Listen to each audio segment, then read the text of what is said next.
All right, guys, welcome to yet another session, the Nakshatra Gurukul session, which is, I say it's a thought-provoking series of interviews that I'm doing with researchers, scholars, and students of Nakshatras who would come and teach us new ways of understanding and mastering the divine secrets of the Lunar Mansions. Now, our guest today is someone I have known for a while now. I have done a couple of webinars with him in the past, and I've found him to be one of the most humble, soft-spoken, and genuine astrologers out there today. What distinguishes him is his original research work and his deep, deep understanding of the functioning of the lunar mansions of Vedic astrology. What I admire about him is his interpretative capacity and the ease with which he connects with these nakshatras. So people, please help me welcome the man with a golden voice and my dear friend, Michael Reed of Authentic Astrology. Welcome, Michael. Welcome. Thank you, Arjun. Thanks for the really wonderful introduction. I appreciate that.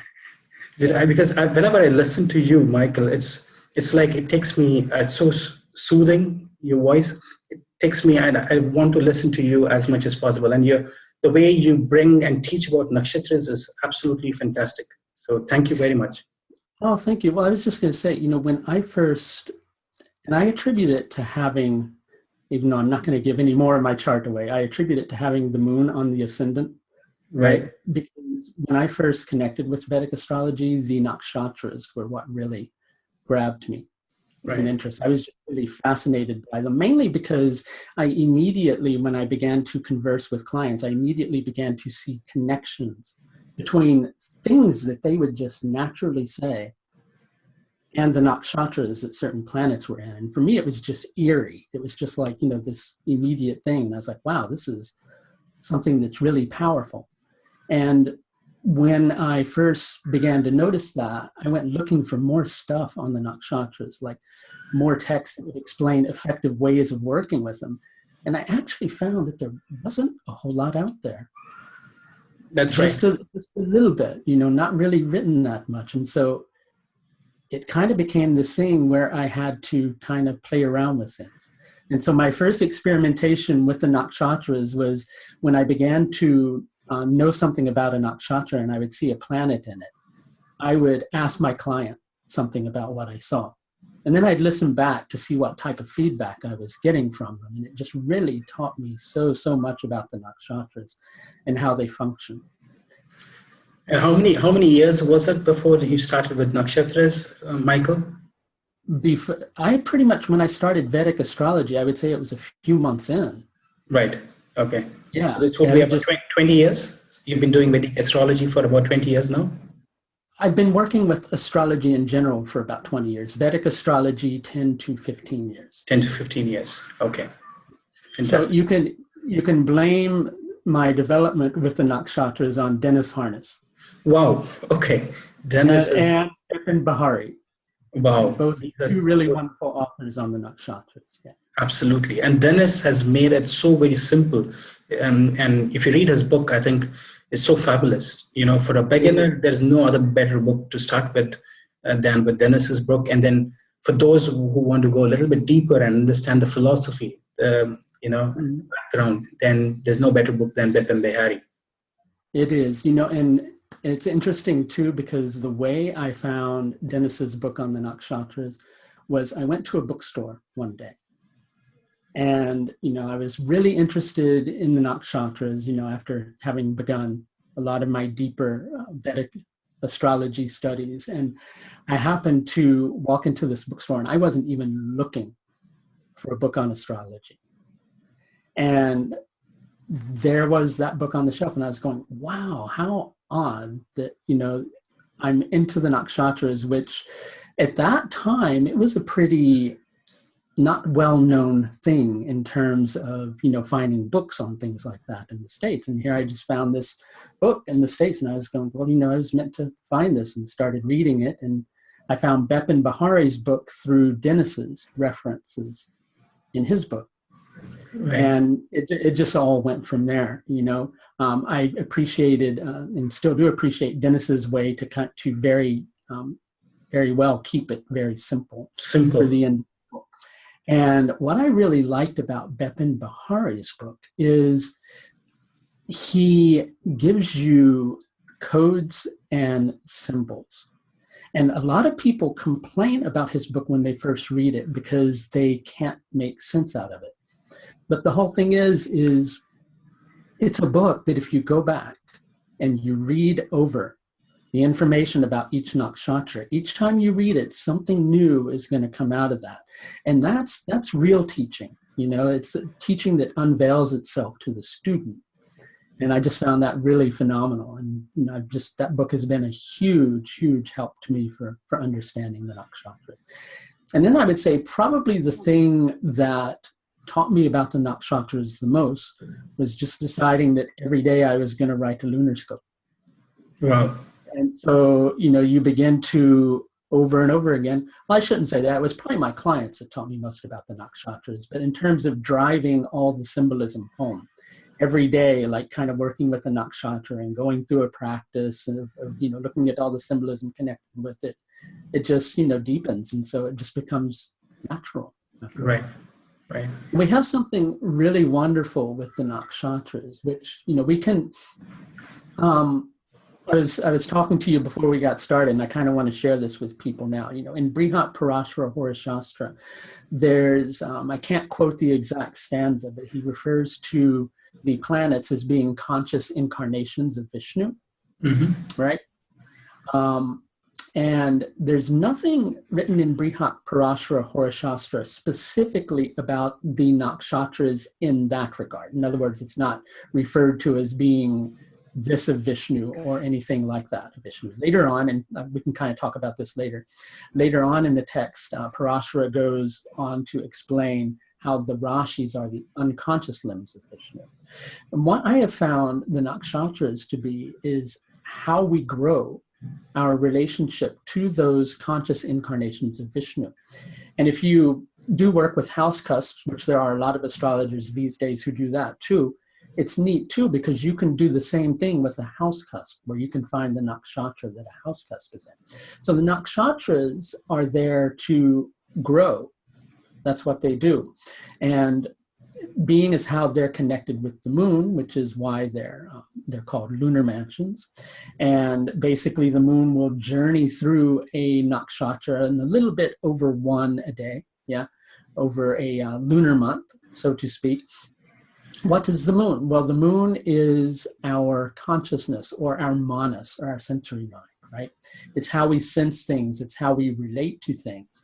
And the moon carries the reflection of the sun, which the sun is the Atman, or the soul of everything. So the moon is our consciousness, which is a reflection of that Atman.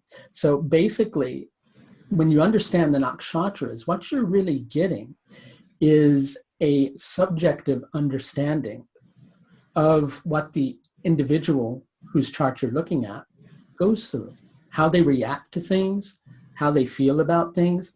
And I always like to stress to my students who are learning nakshatras that really one of the best things about the nakshatras is if you learn them and you learn them well, and you're able to look at planets, and even just by looking on a very simple level at the Mahadasha period the individual's in, you can have an immediate empathetic connection to your client, where you can understand the challenge that they're going through. Right. And once you do that, you have got the trust of somebody to really help them. And they're a really wonderful tool for unraveling whatever the knot is that's bothering the person. Aside from the prediction, they're a really excellent tool for getting beneath the prediction circumstances to the root or to the source of the problem. Right. Or the source of the blessing that's in the chart, whichever the case may be. So I've just found them to be an exceptionally, exceptionally powerful tool for understanding. I think, this is my opinion, but I'm kind of biased, I would say, that they are probably the most powerful tool in Right. Vedic astrology. I think, both of us are so very passionate about nakshatras, and, it looks like we are biased towards nakshatras. But here, Michael, can you tell us from your experience of so many years on doing nakshatras and Jyotisha and Vedic astrology, do you see some sort of a correlation between the Rashi system and the nakshatra system, or are these two systems very different and you have to study them differently? Thank you for that question. That's actually something that I really enjoy talking about. And I often have to stress to people when I give the explanation, because I use two different models in order to explain it. And one of the models I'm always concerned is going to sound a bit foofy to people. And they're going to go, what is he talking about? But if you meditate upon it and really let it sink in, it will begin to make sense. Well, first of all, I think with the nakshatras and going back and looking at the Vedas, we have earlier mentions of nakshatras. And I mean, going back to the Rig Veda, which, the dating of is a little bit questionable. Most people tend to agree between 1700 BC to 2000 BC, roughly that time period. There are basically inferences to the nakshatra deities. Rig Veda 10:85-2, which I think is used as a marriage hymn, has inferences to the deities that are connected to the nakshatras. But with the nakshatras, the deities themselves are very, very vital. So in those times, referring to the deities was the same thing as referring to the nakshatras, because on a certain level, and here we go with the powers to grow your relationship to Vishnu, on a certain level, there's no separation between the nakshatras and the deities that they're associated with. So they're exceptionally, exceptionally powerful energy in that regard. And so in kind of explaining the whole zodiac connection with that, so using that as our basis, we have more historical writings on the nakshatras than we do on the zodiac, or I should say we have earlier historical writings on the nakshatras, I believe, than we do on the zodiac itself. So if we go back to talking about Brihat Parashara Hora Shastra and how it's referred to that the planets are the conscious incarnations of Vishnu, right? And we can think of the nakshatras as being the powers that are given by Vishnu to grow the individual's relationship to Vishnu, right? So here on one side of the equation, we have the individual. Over here, we have incarnations of Vishnu, right? And we have the nakshatras, which are really deities in and of themselves, but we can look at them as being agents of Vishnu to grow our relationship with Vishnu. So what are the Rashis? Well, the Rashis, it's written about in Brihat Parashara Hora Shastra, that they are the unconscious limbs of Vishnu. So that tells us something, that without a conscious incarnation of Vishnu, or one of Vishnu's little agents that helps us to grow our relationship to Vishnu, that the Rashis are nothing but little separations of space. And that's why I've long been a proponent of, sure, debate, yes. And I know that there are probably a lot of people out there who are aware of the debate between whether a tropical zodiac should be used or a sidereal zodiac should be used in Vedic astrology. And I've long been a proponent that we need to look beneath the surface with that, to the fact that underneath all of that, predating my belief that the zodiac itself are the nakshatras, and they are the original constellations. So going back to our model, conscious incarnations of Vishnu, powers of Vishnu to grow our relationship to him. Well, the Rashis are the field of Maya, through which the whole drama plays itself out. Now, in the West, we have an inaccurate understanding of Maya, which is that, it's illusion, right? But it's much more than that. I often like to say to people that in Maya, if a brick falls on your head, it's going to hurt. So you can't just go, that's an illusion, because it's an illusion that hurts and has a tangible effect on you. But really more of the meaning with that is it's not as, there's not as much essence to Maya as there is to God itself and the powers of God and the human individual and the soul. So the Rashis are just the field. Underneath all the Rashis, and whether it's playing, the drama's playing itself out in your finances or your career or your relationship, regardless of where it's playing itself out, underneath all of that is the relationship between the individual and God. Fantastic. Fantastic. If you can come to an understanding of that relationship, the Rashis aren't going to matter at all, because you're going to get the same message regardless. You just might be getting that message in relation to your finances, or in relation to your parents, or in relation to anything else.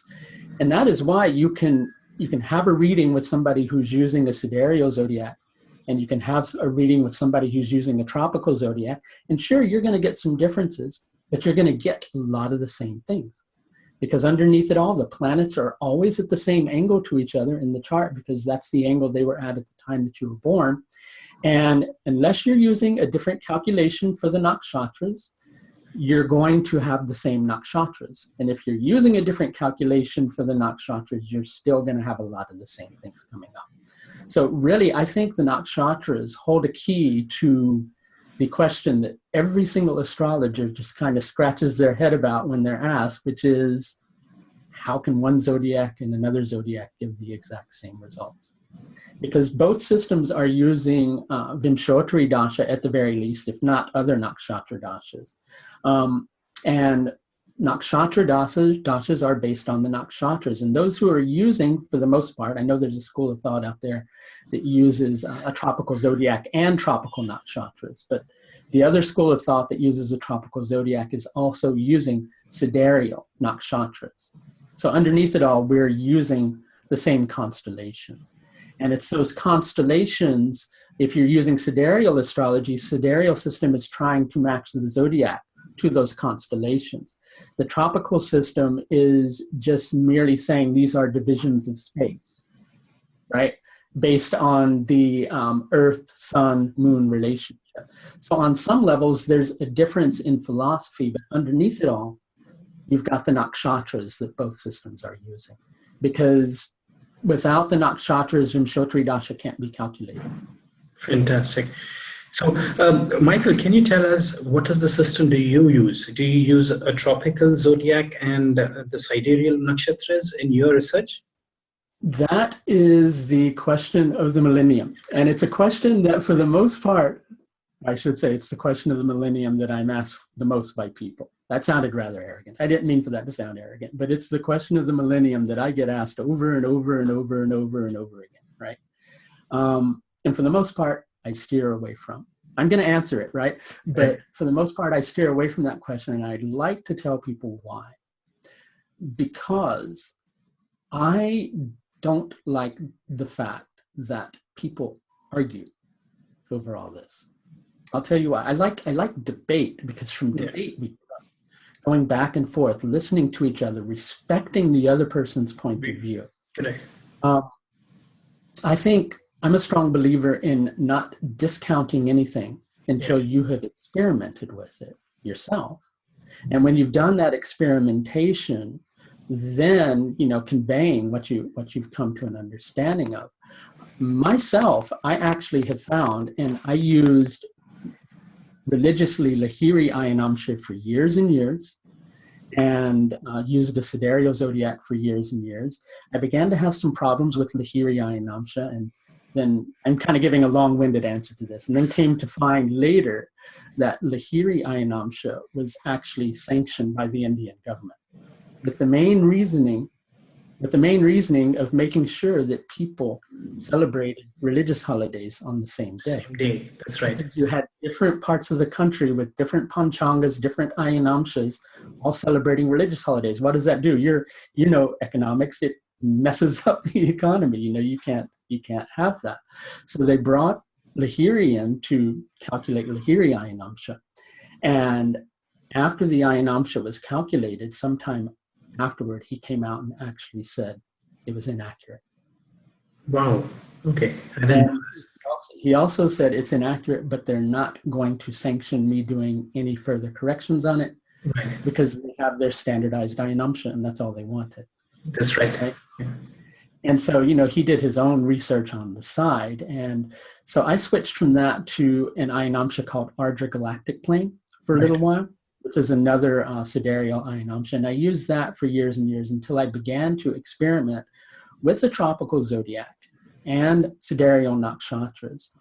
And interestingly enough, for myself and for the techniques that I use, and I want to stress that because really I find it's a lot connected to the astrologer's techniques. But for the techniques that I use over and over again, it was like this immediate thing when I switched to using a tropical zodiac and sidereal nakshatras, were things, rather than me having to presuppose things or use my intuition a lot, things just began to jump out of the chart at me. Mm-hmm. Just pretty much immediately. It was just there and concrete without me having to go looking for it. And in addition to that, I know that this may be something that might be a little complex for some people who don't know different dasha calculations. I use a nakshatra dasha calculation because I work with nakshatras pretty intensively, rather than using or I should say a nakshatra year to calculate the dashas, rather than a Sara year, which is what a lot of people use. But because I work with nakshatras so intensively, I decided to experiment with a nakshatra year for the dashas, and I found that much more accurate. But the one of the tests really came for me, and as an astrologer, I don't look at my own chart for prediction, really, because I don't believe in doing that, and I also don't like planning my life around astrology. But I will look at my chart from time to time in terms of understanding things and going, why is this going on? What am I supposed to learn from it? And so I had this really severe shift in my life. It was like this one day, my life was this way. And the next day, my life was vastly, vastly different. And so using this system, I decided to go, what's up with that? What happened, right? And I checked the dasha on that day. And on that very day, I had shifted into Rahu dasha with K2 Antardasha. Right. And I was going, wow, that's pretty precise. Right. Just on that very day, boom, here's the explanation. And so, I had already been working with it, but, it was almost like that kind of drove it home too. I was going, okay, well, aside from testing on other charts, I now have my own personal subjective experience too. But I like expressing to people, because different astrologers work with different techniques. And I think one of the biggest stumbling blocks that I come up against as an astrologer is when I'm talking to a client and I'm explaining to them that I use a tropical zodiac with sidereal nakshatras. Then the next question that I get is, but won't that change absolutely everything? How can one be right and another one be right? And how can they both give the same information? And that's where astrologers end up kind of going, that's kind of one of the great mysteries of life, really. About the closest explanation I can come to is what I was just sharing on the nakshatras in general, with the nakshatras and the rashis and that whole model. But if you think about what we're trying to do with astrology, we're trying to come up with a science to explain the inexplicable. How are you going to have a perfect system like that? With Vedic astrology, you have a very, very almost fail-safe system. But even with that, God does what God wants to do. If the astrologer is meant to make a bad prediction, the astrologer will make a bad prediction. That's right. Regardless of the situation, it's just fated, and we can use that as a good excuse to get out of making a mistake. I'm only kidding. But you're not going to find a perfect system. So interestingly enough, you can find a lot of the same things regardless of which system you're using. But when you're learning techniques from from an astrologer and you're just learning, I like to stress to people, you're going to do best sticking with the system that your teacher is teaching you. That's right. Yeah. Once you learn the system and you've had some grounding in it, then begin to experiment with things and see what you find, right? I know K.N. Rao uses Lahiri Ayanamsha pretty, That's right. Yeah. Religiously, that's what he uses, and he gives, he has excellent accuracy, but right. Different astrologers use different techniques. There's the foundation of astrology, like planets in houses and temporal friendships, all of those things which we all share. But there are so many different techniques to pull information from the chart. So I like it when we move beyond the argument. I know that there are astrologers out there in the astrological community who have been called everything, for using a tropical zodiac, they've been called a crackpot, and things like that. And it's like we don't need to get into those arguments. That's right. I think, what my sense is, Michael, no matter what system that you use, I think it is the intuition, more to do with intuition. And also, I've seen Ernst William. I think he uses the tropical, and correct me if I'm wrong, I think he uses Mula as the Ayanamsha, isn't it? I use the same Ayanamsha that he does, which is, it's called Dhruva Galactic Central. Yeah, that's right. I'll explain to you the reasoning behind that particular Ayanamsha. Ernst can probably explain it better, but basically, when you're looking at the Earth's relationship to a fixed star, which is what most of the Ayanamshas are based upon, most of them being related to Spica and things like that. Over time, that relationship is going to change because of the Earth, its relationship to the center of its solar system, all sorts of astronomical factors. Over time, the relationship between the Earth and a fixed star will change. But the relationship that's going to change very little over thousands of years is the relationship between the Earth to the Sun and the Sun to the center of our galaxy, the Milky Way. Right. So if you use the middle or the galactic center as a reference point for an Ayanamsha, you have an Ayanamsha that is going to be more stable over time without having to make as many corrections. Yeah, and so that's the reasoning behind that Ayanamsha. In addition to that, for nakshatras in general, I also like using a different calculation for the nakshatras. Right. Which basically, I'm just stating my opinion, because again, I'll state, people use both systems and give really accurate predictions. But what I have found is I came to this understanding, or I should say like a scientific understanding in relation to the nakshatras. And when being presented with this particular calculation, it all just seemed to make sense, putting it together, the understanding I was coming to, and this particular calculation, which is that most nakshatra calculations are based on judging the nakshatra position by the ecliptic, which is the path of the sun from winter solstice to summer solstice. If you're in the northern hemisphere, if you're in the southern hemisphere, it's always opposite. I always make sure that I do our Australian friends justice here too, right? So winter solstice to summer solstice and back again, that's the path of the ecliptic, right? But as the Earth rotates on its axis, the stars, which is what the nakshatras are, the stars don't move north to south. They move east to west, right? So if you're wanting to get the actual longitude, or as close as you can get, because still it's an imperfect system, and the ephemeris is an imperfect system when it boils down to it.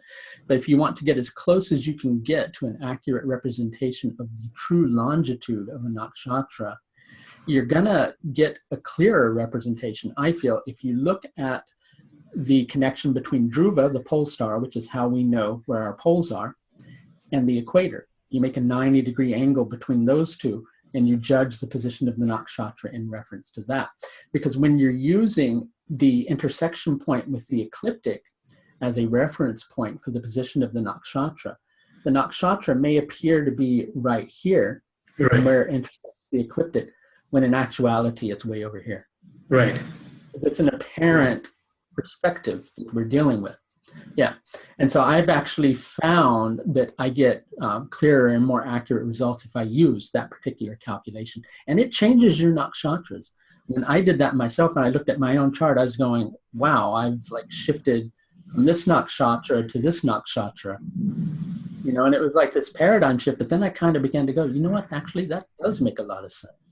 Right. And I use that as a foundation to work with nakshatriya for dashas, and I find dashas tend to line up. As long as you have a rectified birth time, they tend to line up pretty accurately using that. Right. And I may have gone off on a tangent. Pardon me if I did. No, I think that was very much needed, Michael, because this has been a debate, and an expert like yourself who can come and teach us, you know, what is the real background of these ayanamshas, because I have never understood that much about ayanamshas. Whatever my teacher told me, I was using the same ayanamsha, as you mentioned. Yeah, I think I think that's a good thing. I'm sorry to interrupt. I was just going to say I think that's a good thing when people first start out, and maybe even perpetually on from then. But if you feel that something isn't matching up with that, I always stress to people, especially students in my class, I always stress to them, if you have a hard time with something that I'm saying to you, don't take it as gospel. Right. Find out for yourself, you know, somewhere down the line. Yeah. Right. I'm sorry, what were you going to say? No, I was asking you a question, Michael, about how does one associate dashas and nakshatras? Because this has been a confusion of how do you associate your dashas, and do you associate it with Vimshottari? When you say Vimshottari, say suppose you're running a sun dasha, right? Mm-hmm. So look at all the nakshatras which are associated with the sun, or how is that? Or do you see where the sun is positioned?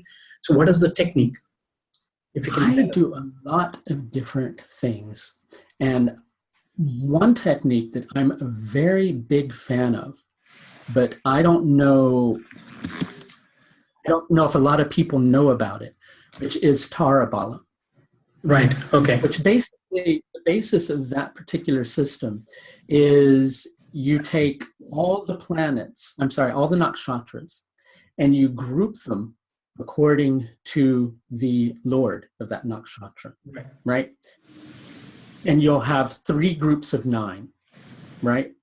There are 9 Tara Bala positions. That's right, yeah. And each of those Tara Bala positions has a particular type of energy connected to it, right? So I'll give an example. The 3rd Tara position is Vipat, which means roughly hindered. So when a planet is placed in that particular Tara position, the individual is going to feel somewhat frustrated with whatever that planet is about. So quite often what I'll do, I've actually found this to be a very helpful technique, especially sometimes you have a client who comes to you and they're voicing a concern to you, and you're looking at their chart and you're going, I can't figure out where this is all coming from. And I found that without fail, Tara Bala will always show it. So one of the first things I do right off the bat is if I've got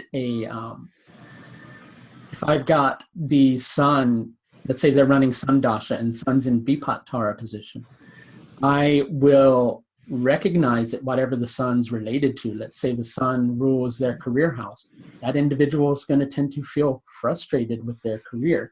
In what manner? In the manner of the nakshatra that planet is in. Right, right. And so you have this very empathic understanding of what this individual is going through.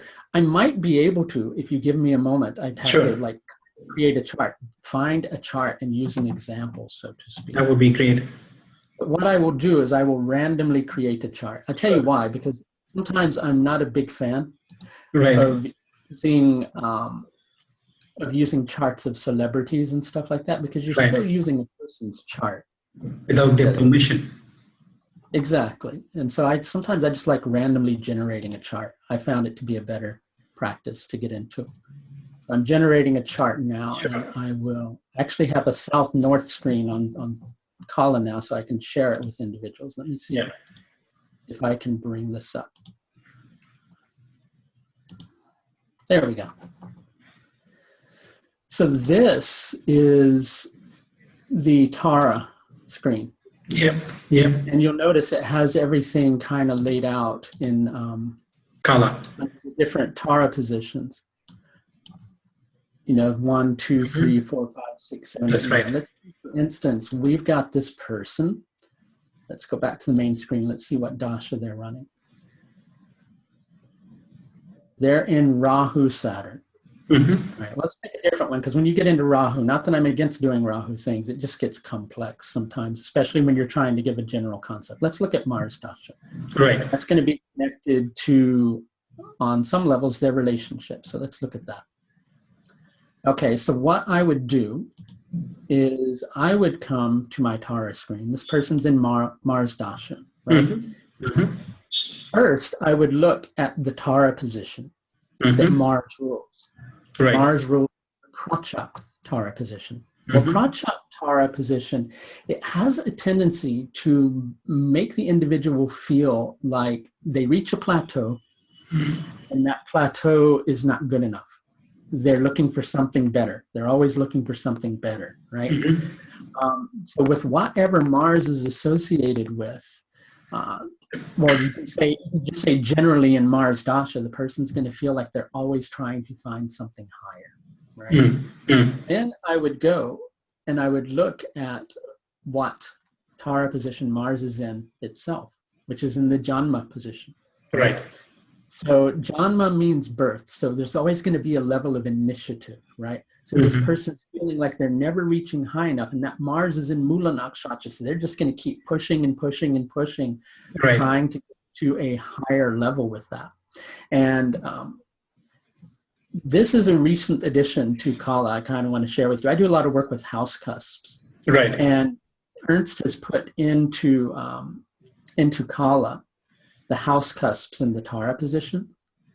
So one of the things that you can see, one of the big factors in this Mars period is going to be finances and expense. Because it's second and the 12th. Second and the 12th. You can see that straight off the bat. So, I mean, just using nakshatras, you've already, I mean, you're not just using nakshatras, I should say, because you're looking at house cusps too. That's true. But for the most part, you're just doing a reading using nakshatras, and you're going, okay, well, we have an understanding that all these different things could be going on during this person's Mars dasha. Right. They could be having problems with expense. Yeah. They could potentially lose a family member during that time. All sorts of different things that can really be happening. In addition to that, you'd also want to look at the house cusps involved in Mars's Tara position. Right. So, there's the 8th. So trying to create some sort of transformation potentially in regards to finances. So quite often when a client's first coming to me, generally they'll have a question, but sometimes you can look at the chart and you can see all the underlying things that the individual is going through. But I'll use this Tara technique pretty regularly because it gives me a very deep understanding of what's going on. And I also do a lot of work with what are called the Lajjitadi Avastas. And there are a couple of different schools of thought out there about the nakshatras, how to work with them, right, and whether or not the Lord of a nakshatra has any impact at all. And it's been my understanding, I have found it definitely is an important factor. And in order to really, truly judge the dignity of the dispositor of that nakshatra, I'll use something called the Lajjitadi Avastas, which are a rather complex concept, but basically it relates to understanding the relationship, the mathematical relationship that the planets have with each other. Right. And so I have found it to give a lot of accuracy, but even more accurate than understanding that, in order to truly understand the nakshatras, one thing that's very vital in any interpretation is to look at the well-being of the moon. Is you can have the lord of that nakshatra in the most spotless dignity, but when you go to look at that moon, if that moon is beat up, then the individual is going to have a really hard time growing that particular aspect of their life because the moon's compromised, and the nakshatras really relate to the moon.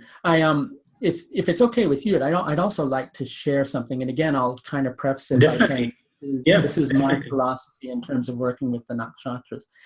I actually find too, because I know that there are a lot of people out there who, for instance, if we're looking at the moon here in Ashwini, and again, this is looking at it with a tropical zodiac, but if we're looking at the moon here in Ashwini, and we go and we look at, let's pick another chart, at the moon, at the, here, let's not use the 45th divisional chart. Let's bring up the Dashamsha, right? So let's say, for instance, we've got the moon here in Ashwini, and here we see in the Dashamsha that the moon's over in Sagittarius. We might go, okay, well, that moon is in Mula Nakshatra. I don't ascribe to that philosophy, and I'll tell you why. Because the nakshatras are an astronomical occurrence. Right. So if you look up in the sky at the time of birth and you see the moon in Ashwini Nakshatra, if you're then dividing a chart up into different sections, you're not all of a sudden going to look up in the sky and see the moon in Mula Nakshatra. Right. It's still going to be an Ashwini Nakshatra. So what I do is I take the Nakshatra position from the Rashi chart, and I move it over to the divisional chart. So for instance, if Rahu here is in Rohini, and in the Dashamsha in Cancer, Rahu is going to be in Cancer in Rohini. Right. And K2, let's use the sun. If the sun's here in Vishaka in the chart, and over here it's in Sagittarius, it's going to be in Sagittarius in Vishaka. Right. Venus in Virgo, in the Rashi chart, Venus is in Mula. Well, Venus will be in Virgo and in Mula. Right. Now, I've actually found you get a lot of real depth with that if you do that. Right. I think there are very few astrologers, I think, like you mentioned, who use the divisional charts and the nakshatras. So I think the only one, another Western astrologer that I know of who uses that, I know there might be many others who might be using it, but my knowledge is there is an astrologer called James Kelleher. I've heard of him, but I haven't experienced his work. So right. So I've read his book and I've seen some of his, work, and then I realized that he's been. But although he says I'm a proponent of using nakshatras in the divisional charts, but he says people have to first understand how to use them on the Rashi chart, and then probably you can take that to the divisional charts. I would completely agree. But actually, I kind of exited off of the screen. But let me go back in for a moment. I tell you what, before I go back in, let me just adjust Kala so it doesn't make me mute my microphone, which it sometimes does but if I press the Alt-A button. So why don't I shift that, and we will we'll go back in, right? Just bear with me for a moment here. Here we go. Okay, so when we look at it, basically what you're getting with these numbers that are down here at the bottom of the screen is you're taking the Baladi Avasta planet. So basically what you're doing, first of all, I'll give you a brief example. Let's look at the sun here in the Rashi chart and how the sun has a number 237 next to it. Let's explain how we're getting that number, which is basically the sun's Shadbala are 474. Right. So when a planet is in Yuva Avasta, which basically means adult or fully mature, then you don't modify the Shadbala anymore. Right. And then there's another Avasta called the Jagardati Avasta. And that Avasta in the sun's case is Swapna, which means sleepy.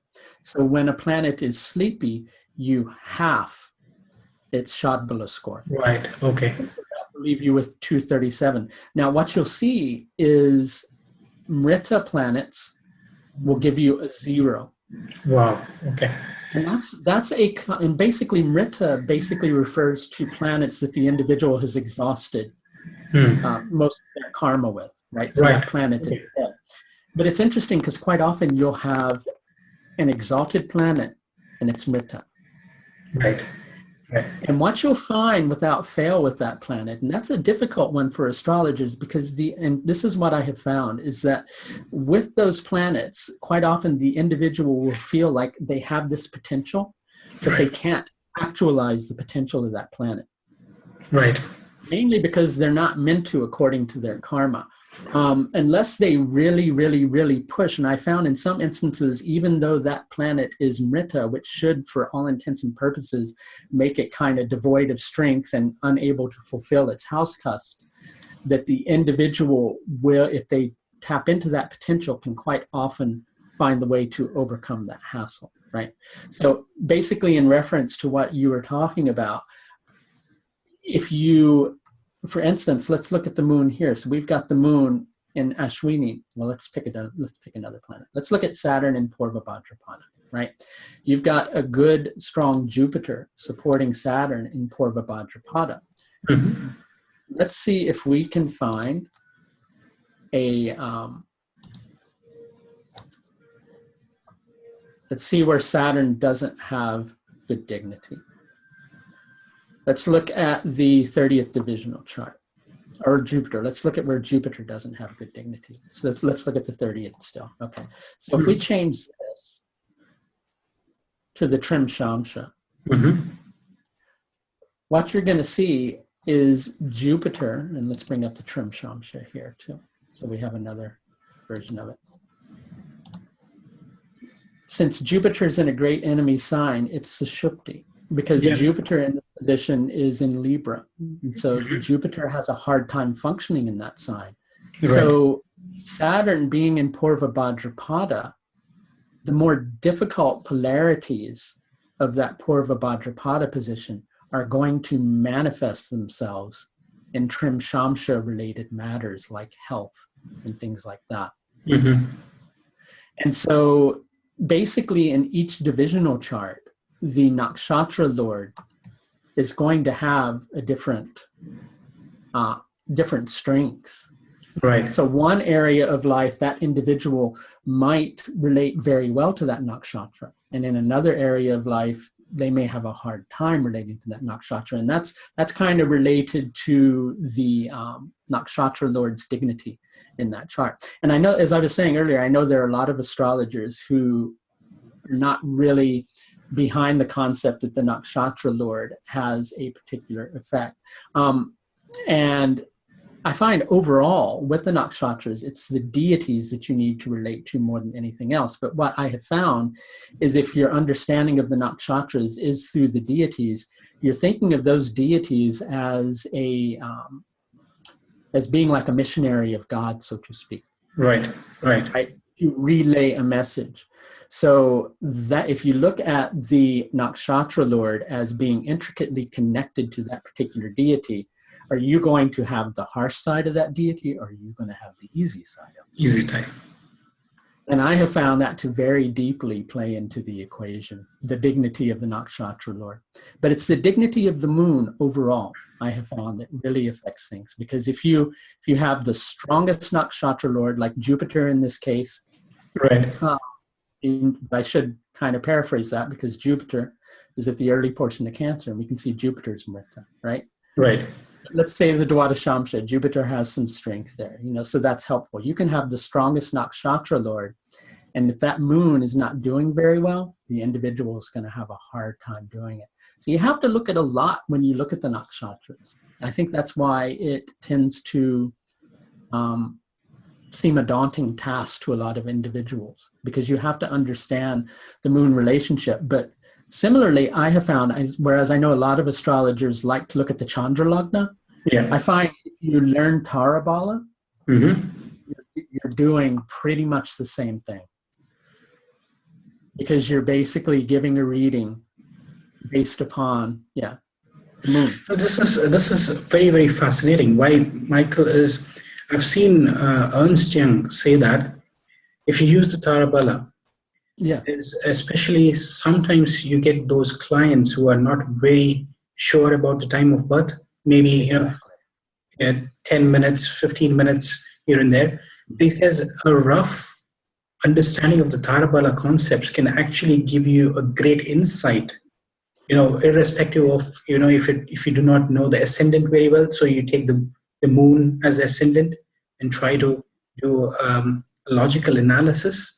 He says it gives you great insights It, through the it system. gives a lot of deep insights. I have completely found that to be the case. Something else I have found too Right, right, is, I'll give you an example. If this individual were running Jupiter Dasha, right, on some levels, even though it's not an astronomical conjunction, in other words, those two planets aren't occupying the same position in space, you're going to find that with the Sun and Saturn both in the seventh Tara position, it's going to function like a Sun-Saturn conjunction. mm, I have found that, I've tested it over and over again, and it pops up every time. right. Every single time, it will Fascinating. function like a conjunction. For instance, if you have the Sun and Mercury Right. together, which function almost on some levels like a Buddha Aditya Yoga, it would be it Yeah. would function pretty much like that in relation to that particular concept. I don't do a lot with, I know a lot of people will tend to go, so if you're looking at the second Tara position, they will think of that as being like the second house. I have found it to give much more accuracy if you stick to what the Tara understanding is. So with the second position, that's Sampat. So Sampat is going to mean being receptive or being open to something to the extent that you can enjoy it. If Right. you read it more like that, rather than saying this is something with finances, I have Right. found you get more accuracy. You have to, the nakshatras, even though you can use them precisely, you get, it's a hard concept to convey, you get more accuracy with them if you use them widely. Widely. Okay. In other words, if you use the complete energy of that nakshatra and you kind of speak the Shakti of that nakshatra or what you understand about that nakshatra, and you speak that widely in relation to whatever that planet is involved in, really on a certain level, that's going to be more than enough, because the individual is going to understand where you're coming from. And it may seem like a trick almost, but the moment you come out with that, your Right. client is just going to spill the beans Right. about every single thing that's going on there, because basically they have found that, wow, you've opened up the floor for me to really talk about this huge problem that I've had for a long time. Right. And that's when the magic begins to happen, because you're not just doing prediction, which Yeah. prediction is important, but you're getting underneath the symptoms and treating the malaise. You're treating the disease and what's actually wrong.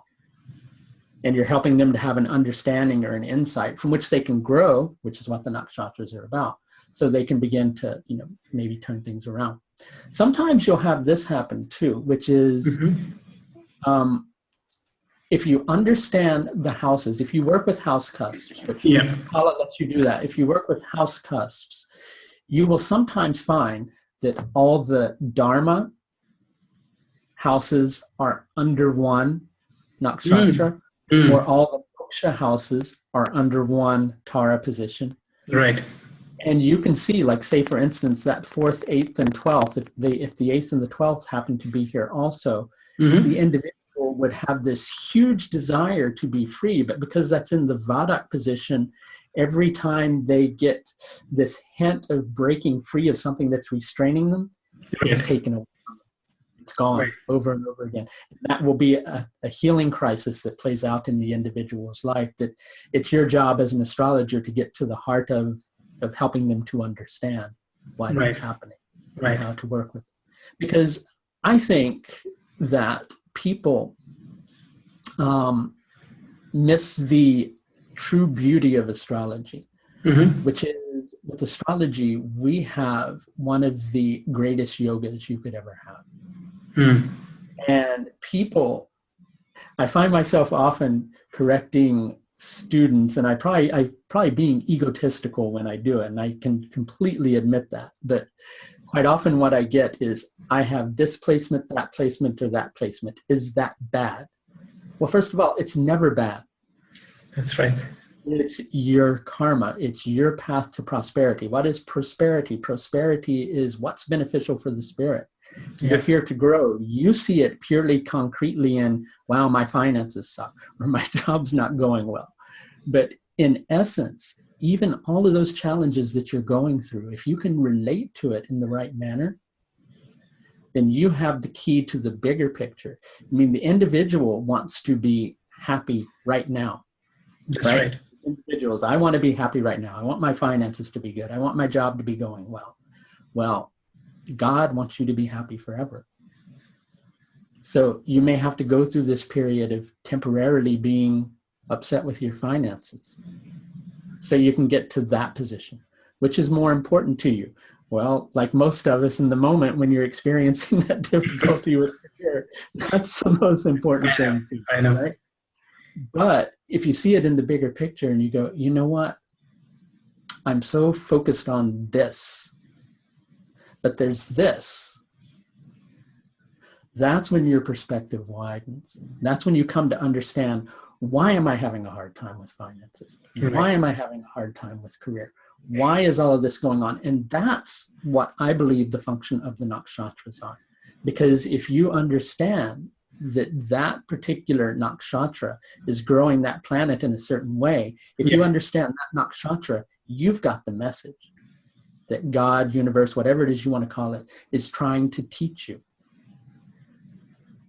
And once you understand that, it's just working with it. Yeah. I think this is absolutely brilliant, the way you have put this, because I don't think anybody would have put it more better, because there is a saying that, you know, if you're not keeping well and you go to see a doctor, and when you know that the doctor is excellent and is very good, 50% of your diseases or your illness is already gone, even before you can administer the medicine. It's just because his aura, or, you know, just being, so you feel much better. You say, I went to see the doctor and I already feel much better, even before you. So I think this is a very, very important point you brought up, Michael, where even understanding your nakshatras and knowing about their avastas, their dignity, knowing about their condition and what you've been going through, in itself is you beginning the process to understand and to come out of it. So, you know, this is how you progress. This is how you grow, because nakshatras is all about growing. But how you grow and the process of growing, there could be, for some it could be a little bit of a roller coaster ride. For some of them it will be a little more smoother, but it's all about growing. So I think exactly. So I'm very, very, very glad, Michael, you know, you came here on my channel today and you explained some of the most, difficult concepts, which I've not seen many astrologers come and discuss about them. And I'm very, very happy, you know, and I hope the viewers would be able to take, these lessons that you have taught us about how to look at nakshatras and the concepts of tropical and the sidereal, and then talking about the Navtara analysis. So this is very, very fascinating for us. So thank you very much, Michael. Oh, and before we thank you, Arjun, and before we part ways, I want to say I really, really respect all the deep work that you're doing out there about nakshatras. I don't think that there are many more people that are really putting so much information out there about the nakshatras and really helping people to understand them. And I want to state this too. As we have this debate that is currently going on, you know, I'll share with you a little bit of personal experience, and with hopes it won't happen again. You know, from verbalizing in the past that, you know, I work with the tropical zodiac. I've been called a white colonialist out to bastardize, you know, centuries old tradition, all sorts of things. You know, it's very big stuff to people, and understandably so. I do understand why, and I have empathy for that. The thing is, the reason I'm saying that is because as we are reaching a point where the difference between the tropical and sidereal zodiacs are widening. Right. It's important that this debate is coming into the spotlight. It's important that we're having this discussion because that's continuing to widen and widen. That's right. And so it's also very important that this information about the nakshatras has gotten out there, because this information about the nakshatras offers the balancing point between that debate so that we can all find common ground. Fantastic. And I think that that's the importance that we're needing to get to with the nakshatras, is going, we need to put this information out there so people need to so people can understand that, you know what, we share more in common. Yes, exactly. Than perhaps, you know, we're willing to admit. This is absolutely fascinating, and you know, this is eye-opening for me. And that's what I was telling some of my course participants. You know, I said I'm going to get Michael on my channel, and I know that he's an expert on nakshatras, and I've heard him on many occasions talking about you know, the sidereal and the tropical. So I said, let me also bring that knowledge out so that people will benefit from this discussion. And as you mentioned, see, you know, whether it's tropical or sidereal, I think everybody has different ways of understanding, and you know, so it is your experience. It's a personal experience of each of the astrologers, and they do their own bit of research. So unless you have done your research, just don't jump to any conclusion. Right? Exactly. And I think that's a very big thing, is people are usually very willing to make a judgment about this being right or that being wrong without going beneath the surface and actually doing concrete research that goes, okay, but if you go in and you do that and you try it over this amount of charts, what results are you getting? That's right. And that's where the science of astrology, you know, and so it's not a bad thing, this debate that we're having. As a matter of fact, for any science to grow, you've got to have that debate. Yeah. And, you know, astrology needs, just like every other thing, needs to constantly grow and evolve and expand those boundaries further and further. And I think that's very vital. Yes. And I want to thank you for the good work you're doing. Thank you. Thank you very much. I think, you know, I've learned a lot looking at your videos that you put up, and so passionately you talk about nakshatras. You've gone so very deep. So I have learned a lot from you, Michael. So thank you very much for coming on my channel. Right. Thank you. Have a nice day. Yeah. You too. Bye now. Yeah. Bye.